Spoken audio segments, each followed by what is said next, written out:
अभिनेत्रीला खोट्या प्रकरणात अडकवलं आणि त्यानंतर त्या अभिनेत्रीला अटक केलं, तिच्या आईवडिलांना अटक केलं. अटक केल्याच्या नंतर 42 दिवस, तब्बल 42 दिवस तिच्यावर मानसिक अत्याचार केला, तिचा शारीरिक छळ केला. आणि हा कोणी नसून तर त्या पोलीस स्टेशनच्या संबंधित जे 3 IPS अधिकारी आहेत त्यांनी केला. तर सविस्तर घटना काय आहे आपण या चॅनलमध्ये बघणार आहोत. हा व्हिडिओ संपूर्णपणे ऐका. मी म्हणणार नाही तुम्हाला सबस्क्राईब करा, तर बघाच. तुम्हाला बघू वाटलं तर बघा, सबस्क्राईब करा वाटलं तर करा. माझं तुम्हाला काही बंधन नाही. हे असं नाही, मी सर्वसामान्य आहे आणि ज्या काही घटना घडतात या तुमच्यासमोर आणण्याचा प्रयत्न करतो. माझं कधीच दुःख नसतं, मी कोणालाच नाराज करत नाही. तुमचं सर्वांचं पहिलं आपल्या या एपिसोडमध्ये स्वागत आहे. तर चला कहाणीला सुरुवात करूया. ही घटना एका मुंबईच्या एक ॲक्ट्रेस आहे, एक मॉडेल ॲक्ट्रेसचे काम करते. तर एक व्यावसायिक, काँग्रेसचे नेते म्हणून आंध्र प्रदेशमधील आणि एक उद्योगपती सुद्धा ते आहेत. तर काँग्रेसचे नेते कुक्कला विद्यासागर यांनी त्या ॲक्ट्रेसला त्रास दिला होता.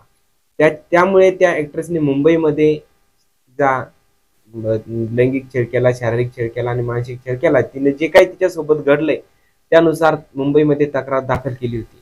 ती तक्रार मागे घ्यावी असं या विद्यासागर तिला सांगत होते आणि तक्रार मागे ती घेत नव्हती. त्यामुळे विद्यासागर आणि पोलीस यांच्याशी एक संलग्नित होऊन या IPS अधिकाऱ्यांनी त्या मुलीला खोट्या प्रकरणात अटकून अटक केलं. अटक केल्याच्या नंतर त्या मुलीच्या म्हणजे त्या ॲक्ट्रेसच्या आईवडिलांना सुद्धा अटक केलं. अटक केल्याच्या नंतर या IPS अधिकाऱ्यांनी त्यांचे जे कायदेशीर हक्क आहेत त्या कायदेशीर हक्कापासून त्यांना वंचित केलं. जसे की त्यांना ते जेलमध्ये असताना त्यांचे वकील आणि नातेवाईक यांना भेटू दिलं नाही. हे सर्व कायद्याच्या बाहेर या IPS अधिकाऱ्यांनी केलं. मग जेव्हा 42 दिवसांनंतर या तिघांची जामीनवर सुटका झाली आणि सुटका झाल्याच्या नंतर मग ह्या प्रकरणाला उजाडा भेटली.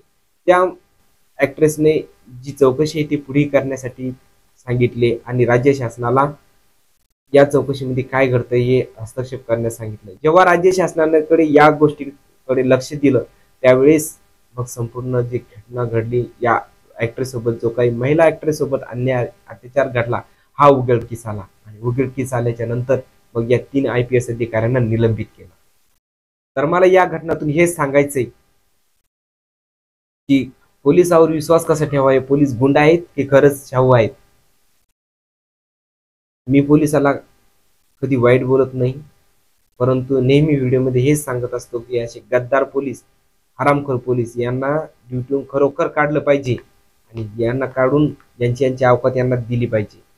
हे देश सेवाचं काम करण्याची देशद्रोहीचं काम करतात.